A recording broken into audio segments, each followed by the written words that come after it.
I will start this video series off by first introducing myself to those of you who didn't come here from my other channel. My name is Dwayne Kellum. Until recently, my family and I lived in Santa Nella, California. This video log is going to document my family's journey away from a burdensome life under a system which has been trying to maintain control over each and every one of our lives. I've heard this system called by many names, but the name that I feel best suits it is the beast system. Each and every one of us has witnessed what has been taking place during the year 2020.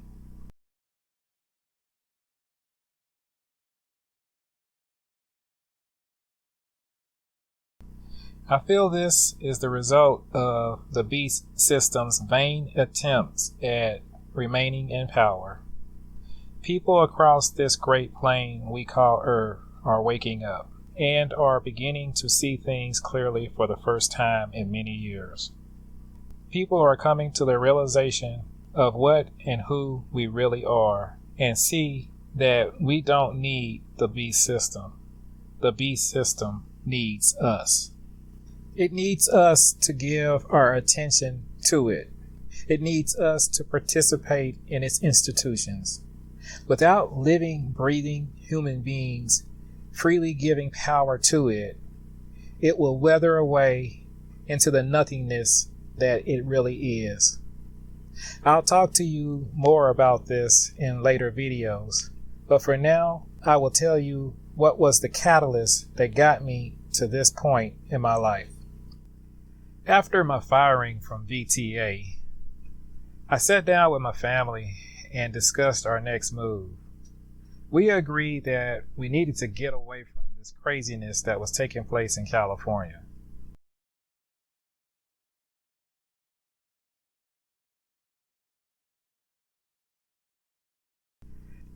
We wanted a simpler life, a life where we could live off the land, unburdened. We started looking for a place that we could do this, and our first choice was in Oklahoma. After researching different states that we could move to, Oklahoma seemed to be the best place to homeschool and to homestead. We found a property in Meeker, Oklahoma.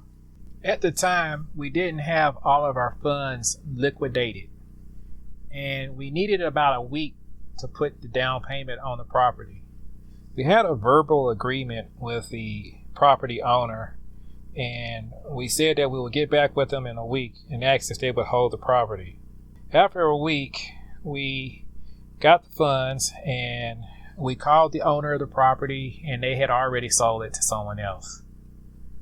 We had the funds in hand now, and so we started looking for another property, one that would suit our needs.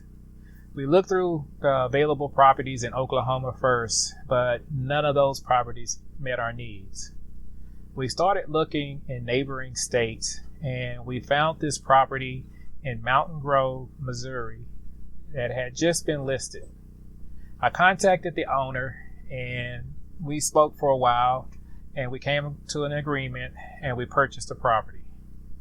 It would take about a month for us to close on the property. And during that time, we decided that we could get ready for the move from Santa Nella to Missouri. I was of the opinion of just getting rid of all of our material things that we had in Santa Nella. But my wife didn't feel comfortable doing that, so we compromised and we took only the things that would fit on a 26-foot truck. We only took things that would be essential to setting up our homestead in Missouri. And that included things like tools, kitchenware, gardening equipment, some furniture, clothing, food, seeds, just the essential things that we would need to get started with our homestead. We also brought our travel trailer. We'll be living in the trailer while we build our new home. Our original plan was to leave Santa Nella, California on November 6th. That way we could take our time and have a leisurely trip to Missouri and get there in time for the closing. But we looked for a 26-foot truck and no one had one available. We called a couple of places and they just said, just keep trying. There was a lot of people trying to move out of California. After getting off the phone with, I think, the second or third company, my wife mentioned that she had a Costco card and that they had a plan where you can get a budget truck through their Costco membership. So we decided to call Budget. Budget didn't have a truck available on the 6th either. The representative asked us to hold for a while he see what he could do to help us out. He put us on hold, and after a while, he came back and said the earliest that he could get us a truck would be on the 20th of November. We told him okay, that would be fine, and we got off the line. In hindsight, this was a good thing because it allowed us to have more time to get our house ready for sale. We were planning on putting our house up on the market when we moved out. So we needed to do some painting on the walls and make sure everything was cleaned up in there. And that extra time that we got from the rental truck gave us time to do all of those things.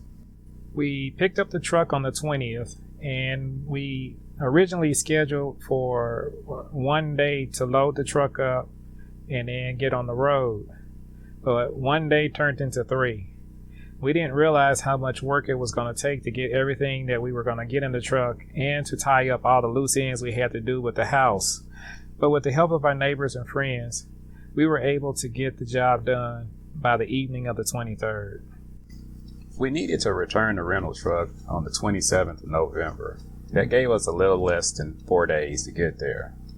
We had a couple of hiccups en route, and it ended up costing us a little more time. We're at a gas station, made it to Arizona, still got a long ways to go. A couple of hiccups, but we got past those and we're on our way to New Mexico. Yeah. By the time we got to Texas, we knew we weren't going to make it on time. I called Budget. They asked me for an ETA. I told them that we were probably going to need about another 2 or 3 days to return the truck. They said no problem. Just let us know when we got there. I checked our position and we were about 405 miles from our homestead. I talked things over with my family and we decided that we would just drive straight through until we got there. We arrived at the property at about 12 a.m. on the morning of the 28th. I wasn't aware at the time, but there was a rainstorm that had come through the area prior to us getting there, and I pulled in the Budget truck and parked it in the middle of the property. My plan was to park the pickup truck and the travel trailer in the northeast corner of the property. We didn't make it. Both the truck and trailer got stuck in the mud. I called my son and told him not to try and park behind the travel trailer, to just park close to the gate.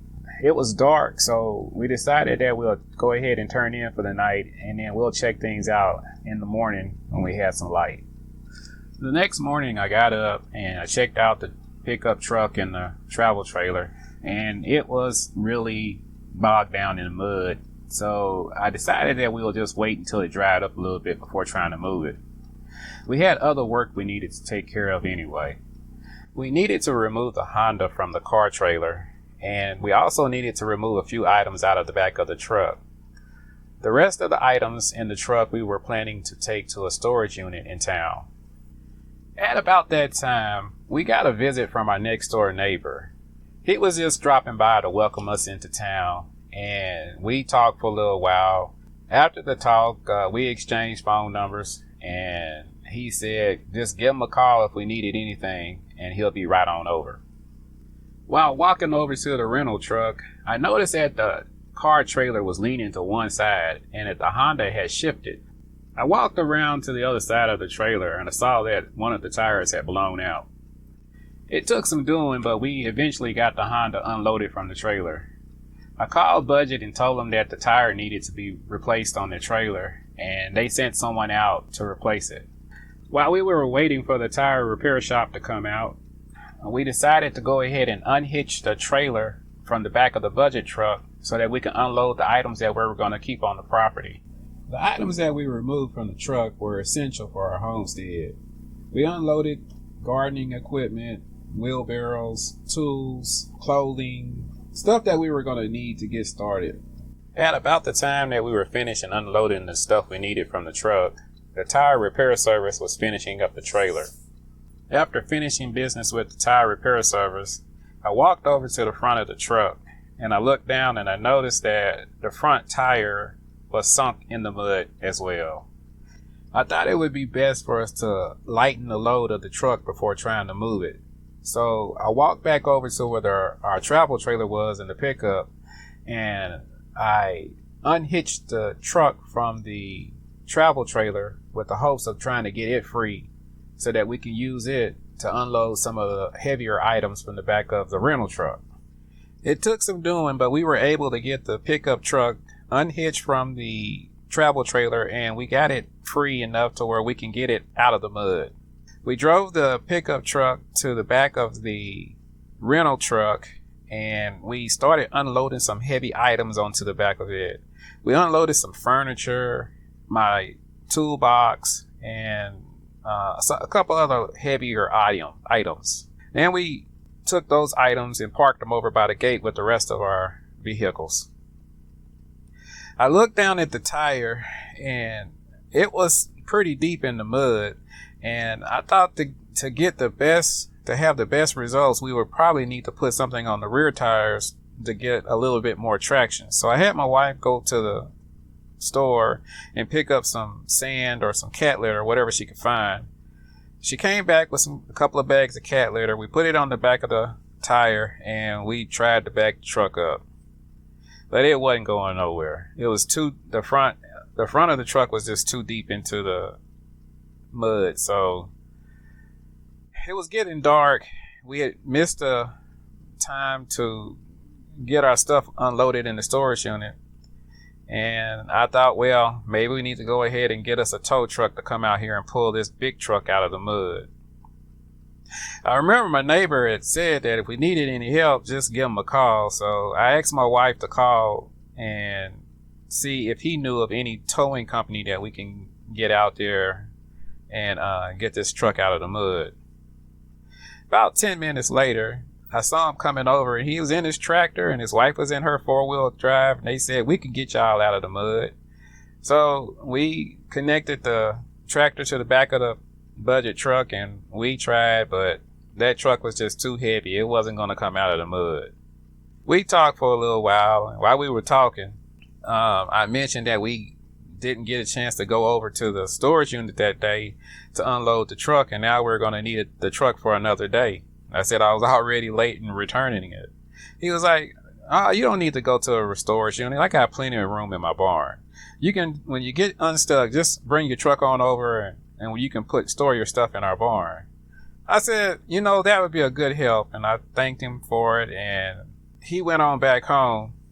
While I was looking for a tow truck service, I remembered that I had the tow package on my budget renter truck. And I was wondering, I was like, maybe I could get them to come and get someone to get out here. So anyway, I called Budget. I told them our situation. They said, sure, they can get someone to come out there and get us out the mud. And I told them it wasn't no emergency. It was getting late. I didn't want to get anybody up out their bed. Just have them come over in the morning. Well, next morning, I got a call from the towing service. They sent someone over, and they hooked up a winch to the back of the truck, and it was easy as pie. It got us right out the mud. The tow truck operator, he waited there to make sure that we was, high and dry before he left. And then my wife and children and I, we took the budget truck over to the next door's neighbor. We unloaded all of our things into the barn, but by the time we got finished, it was already too late to return the truck that night. We decided to wait until the next morning to clean out the truck and then take it over to Budget. We were about 3 days late in returning that rental truck.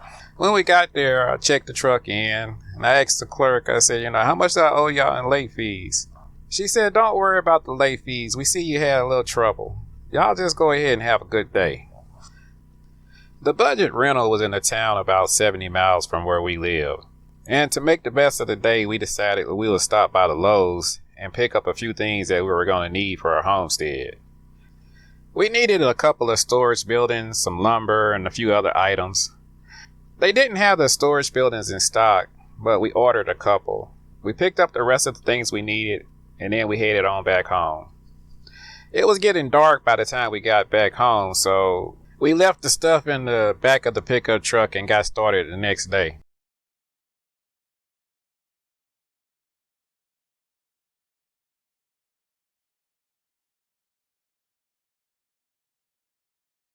The next day I got up and I realized that we were running low on propane in the travel trailer. So I went out to the pickup truck and unloaded all the things we had purchased the day before, and I put the bottles on the back of the pickup truck. I drove into town, and while I was there, I stopped by a gas station to fill up the pickup truck. While I was filling up the pickup truck, a fella walked over and said, I see you got California tags. I was like, yeah, we just moved here. We need to get away from all that craziness that's taking place over there. We got to talking for a little while. It turns out that he was the father of the man that we bought our property from. He asked me how things were going on down at the property, and I told him, well, we got stuck in the mud with the travel trailer. I asked him if he knew of a good towing service in town, and he said, you don't need to go with no towing service. I got a friend that can help get you out that mud. He said he had a few errands to run, but once he got finished doing that, he was going to go by and get his friend and come out there to help get us out the mud. I told him that was okay. I had to do a couple of things in town myself. I was looking for a place for some propane. He was like, well, you know where the propane place is? I was like, nah, I don't know where it is. He said, well, it's on my way. You just follow me and I'll show you the way. While the lady was filling up my bottles at the propane station, I walked over to his pickup truck and we got to talking again, and I mentioned that I was over in Lebanon yesterday and I got some lumber. I was wondering if he knew of a good lumber yard there local. He said, that's why I'm in town today. I was heading over to the lumber yard when I met you. He told me I could just follow him on over there and I could find out where it was. After he got finished taking care of his business at the lumber yard, we headed on back over to my property. By the time we got to the gate, we were pulling up, and his friend was pulling up to the gate at the same time. I guess he must have called him while we were on our way over. Well, we got over there, and he had this big 4-wheel drive pickup truck. And we pulled over to where the trailer was. We got out and we looked at it. He said, I can get you out of here. It's no problem. If my truck can't get it, I got a tractor that could. About this time, I look over and my next door neighbor was coming down across the way in his tractor. I guess he must have got word that we was stuck in the mud and he was going to come over and help too. We decided to go ahead and hook up the pickup truck to get the trailer to see if that would work first. That pickup truck had no problem pulling our trailer out the mud. He moved our trailer over to a dry spot on the property. After he was done, I offered to pay him. He was like, nah, you don't have to pay me. This is what neighbors do. I told him thanks and I appreciated everything. We talked for a little while and then everybody went on their way.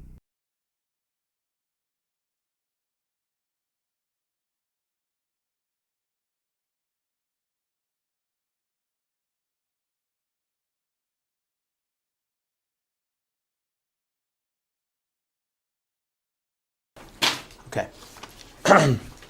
In your work related to vaccines, how many fetuses have been part of that work? My own personal work, 2. 2. So in all of your work related to vaccines throughout your whole career, you've only ever worked with 2 fetuses? In terms of making vaccines, yes. Yes.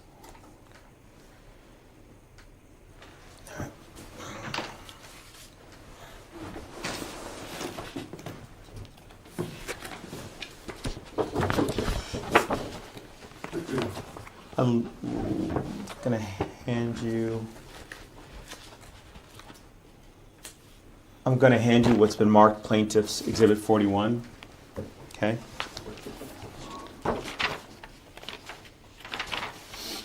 Are you familiar with this article, Dr. Plotkin?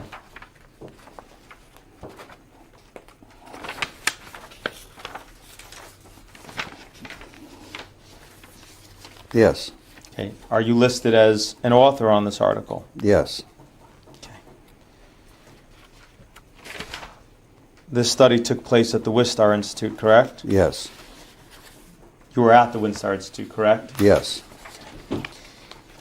How many fetuses were used in the study described in this article? Quite a few, but my answer to the previous question was, what did I use to make vaccines? And the answer was 2. Can you read back the question I had asked? Just now? No, prior.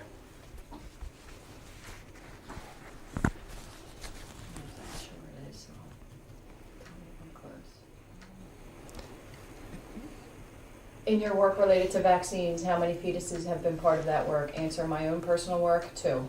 Okay. So I'm going to ask that question again. In your work related to vaccines, how many fetuses were involved in that work? There were only 2 fetuses involved in making vaccines. When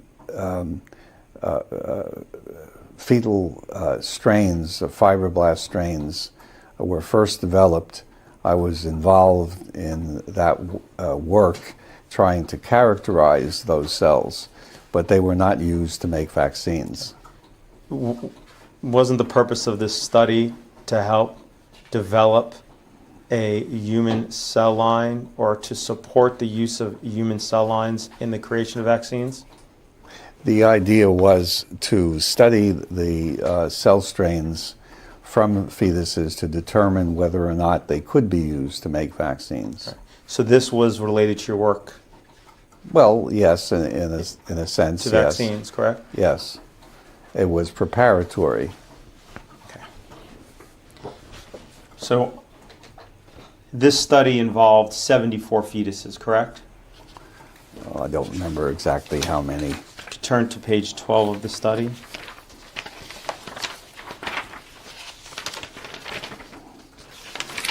You know, 76. 76. Mm-hmm. And these fetuses were all 3 months or older when aborted, correct? Yes. Okay. And these were all normally developed fetuses, correct? Yes. Okay. These included fetuses that were aborted for social and psychiatric reasons, correct? Correct. Okay. What organs did you harvest from these fetuses? Well, I didn't personally harvest any, but a whole range of tissues were harvested by co-workers. Okay.